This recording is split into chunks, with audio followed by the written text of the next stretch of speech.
अजित पवार यांचा मुलगा पार्थ पवार यांच्यावर आरोप होतोय की त्यांनी सत्तेचा दुरुपयोग करून सरकारी जमीन बळकावली। 1800 कोटी रुपयाची शासकीय जमीन 300 कोटी रुपयात विकण्यात आली। या 300 कोटी रुपयावर 21 कोटीचा टॅक्स लागतो, तो फक्त 2 दिवसात माफ करण्यात आला।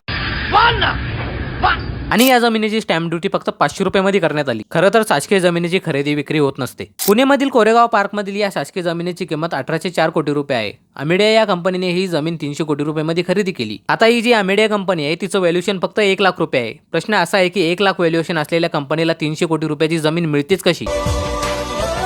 अमेडिया कंपनीचा मालक कोण आहे? पार्थ पवार, आपल्या महाराष्ट्राचे उपमुख्यमंत्री अजित पवार यांचा पोरगा या कंपनीचा मालक आहे। अलीकडे एका भाषणात अजित पवार शेतकऱ्यांना म्हणले होते की तुम्हाला सगळं फुकटात पाहिजे का? हाच प्रश्न शेतकरी भविष्यात अजित पवारांना देखील विचारू शकता। हे जमीन खरेदी करण्यासाठी जे 300 कोटी रुपये दिले होते ना, त्याचं ट्रान्झॅक्शन डिटेल पण रजिस्ट्रीमध्ये नाहीये। हे पैसे 300 कोटी रुपये तरी सरकारकडे गेले का, याच्यावर पण प्रश्नचिन्ह उभे राहतात। एवढे आरोप पार्थ पवारवर होत आहेत, तर त्यावर त्यांनी स्पष्टीकरण देणं अपेक्षित होतं। मैं कुछ बोल ही नहीं सकता। सध्या तर यावर कुठलाच सत्ताधारी नेता बोलायला तयार नाहीये। मैं क्या बताऊं?